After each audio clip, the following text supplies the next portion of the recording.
Yeah, Mr. McCaul of Texas is recognized next for 5 minutes. Yeah, thank you, Mr. Chairman. I want to follow up the question from my colleague and friend from California. I asked Secretary Clinton the other day, we're very, very vocal, very supportive of the resistance movement in Egypt and in Libya. But when you look at Iran and what's happening there right now, I think is very important. You have the former Iranian president lost his position just recently as head of the state clerical body on Tuesday after hardliners criticized him for trying to reach out to the reformers in opposition.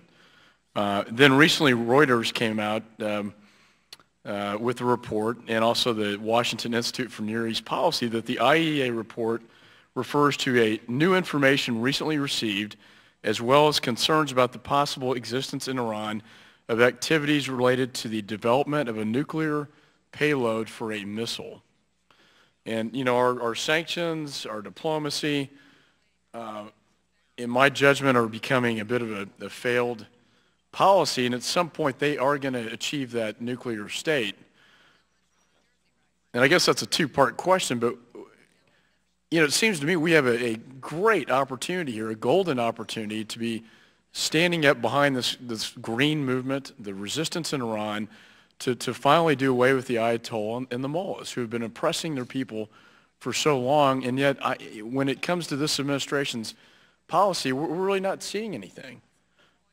Can you tell me what we are doing to support? We're supporting them in Egypt and Libya. What are we doing in Iran to support the resistance?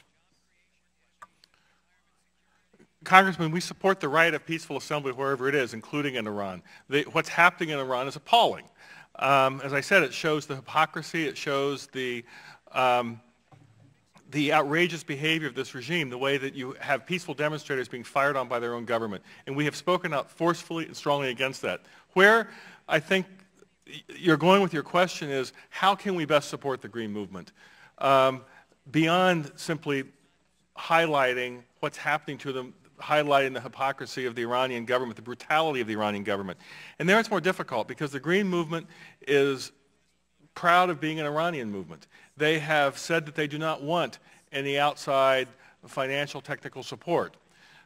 They don't want to be tainted in the views of some by looking as though they're agents of foreign governments. So what we are trying to do is use some appropriations from this Congress to help create political space for them to operate via the internet, to try to help provide some civil society training where people's voices can get heard, provide information that they would not otherwise get available, provide broadcasting into Iran that gives them other sources of news and information that's less tainted. We're trying to help create the political space for them to operate.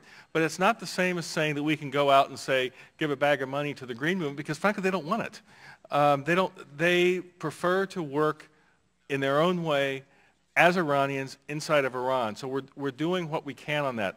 Agree with you very much that we have to be concerned about Iran's pursuit of illicit nuclear activities.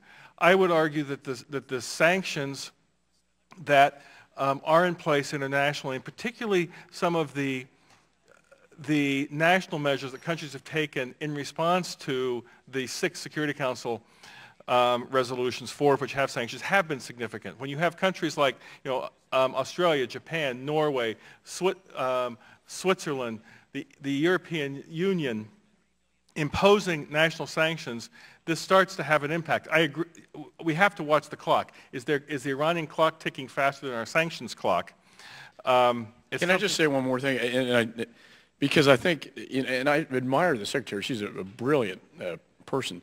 But this president, the appearance is, and I could be wrong about this, but the appearance is because he thinks he can win in diplomacy with this, with President Ahmadinejad, which I think is a naive foreign policy, that because of that, he's very timid and almost afraid to come out very vocally and strongly in support of any opposition movement. And that's the appearance that I think a lot of us in the Congress see. What are your thoughts? I don't think that's the position. I think the position is to stand strongly on the side of the rights, the universal rights that the Iranian protesters have. Well, why doesn't the president, I'd love to see him come out I have not seen him come out and state that very clearly on television. I've seen him on TV a lot. I've never seen him come out and say, I strongly support the resistance movement in Iran, because it is imperative for our national security as well, for this regime, the Ayatollah and the mullahs to go. Gentleman's time has expired. The gentleman